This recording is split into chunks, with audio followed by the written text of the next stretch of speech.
Ruby red shoes. I have a feeling we're not in Kansas anymore. We sort of start with the nugget of the idea, which can come from any place. Sometimes it's the crime, sometimes it's a character that you have in your head that you can build a story around. This episode, it came from Carol Mendelson coming into her office saying, wouldn't it be cool if we come to a vacant lot and a guy is like, yeah, it's a vacant lot because someone stole my house. And that's all we got. You sort of start with the bigger beats, some of the bigger moments that you see in the episode, and then you sort of start to put those into some kind of a template to say, okay, this feels like it goes in Act 3, this feels like the Act 2 out because it's halfway through the story and that's when your big plot twist happens. Then you put that into a shape of, your teaser in 4 acts. You tend to start with the true crime of what really happened, and then you have to twist it from there. And for us, we actually had 3 true crimes. The stealing of the house, the person that was killed in the house, and then the mummy that we find in the wall. So we have to break out what really happened in all of those crimes and then twist and turn it to figure out how you lay it out as an episode. Dwayne. Debbie? And thinking of the characters too. Who are the characters that are going to populate the episode? And so with this, they're kind of a quirky family. I mean, you kind of have to be arguing over a house, and especially it's not even a great house or anything, it's not a mansion. And we also think about how it impacts our characters. You think about who's going to relate to this story. And in this case, because we have this new character who's just joining, we sort of slanted some of it through her take and through her eyes. So why? Why'd you bring me here?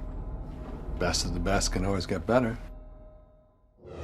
We work first on paper, then on cards that we put up on a board, and we like that so we can move scenes around. And then we go into the writer's room and put it up scene by scene. You write it up on the board, scene by scene, episode. Nice and neat. And then we call the bosses, the showrunners in, and the other writers, and you basically pitch your story to them.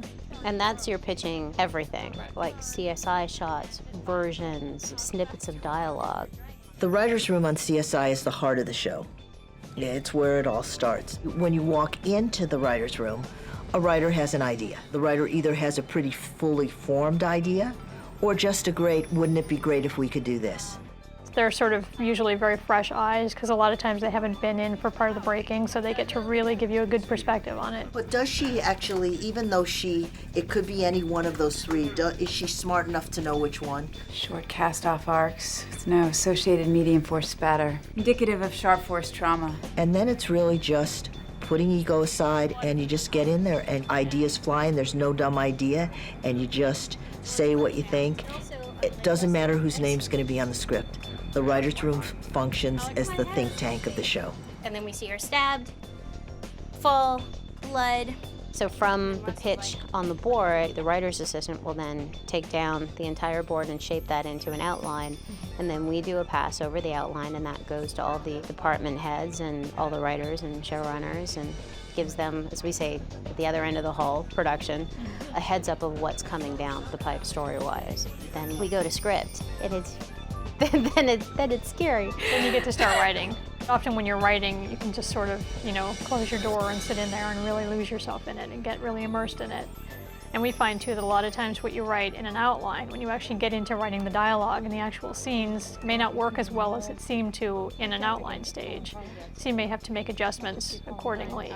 We like to hear it out loud, so we always write everything out loud. But yes, sometimes people have thought that we were actually fighting when they walked by our door. Like you said, bro, possessing is 9/10 of the law. Hey, arrest him. He's squatting. Hell, shoot him. These shoes match the impressions I found at the Hicks property. And we try to be as accurate as possible. It's a show about science, so you want it to be authentic. Right. And we rely a fair amount on the technical advisors. And the great thing is, Rich and Liz are also great writers, so we get their story sense as well as just their technical experience. What I try to do is answer as many of their questions as I can from my knowledge base. So I helped with having the blood spatter from the current murder victim, also with the mummified victim in the wall, and the body that falls out on the road gets mangled and leaves clues on the sides of the road, and how we go out and recover the broken knife, the bit of the knife in the guy. They came up with a lot of the things themselves, but I helped in those areas. And I mean, science is such a big part of the show. CSI takes you into different worlds. And with this one of stealing a house, how do you do that? Yeah, it's very Wizard of Oz that we have this house that crushes this man. And house moving is so cool. And in my other capacity as a researcher, I had to research quite a bit about house moving. How does that happen? The writers will ask us, how does a house get stolen? What are the specifics? What would it look like? So David and I go out, we find real house movers so that when it's on TV, it looks real and it is real. Nothing with CSI surprises me. I didn't bat an eye. House moving, the body being crushed, you know, that's almost old hat at this point. She comes over to look, there is a mummified body in the wall. Right. So now this house really does have skeletons in the closet. You have to say it. Usually it takes us 10 to 12 days to write the actual script. So the process is probably about a month between coming up with the idea and doing the outline and then writing the script. I mean, it keeps going right up until right before it airs, basically. Yeah, right through editing and all the posting and all that stuff. You're still making changes, even some story changes. It's all part of the storytelling process. Very, definitely extremely collaborative, and everyone working together to make the best show possible. I think it's great. Great. Great story.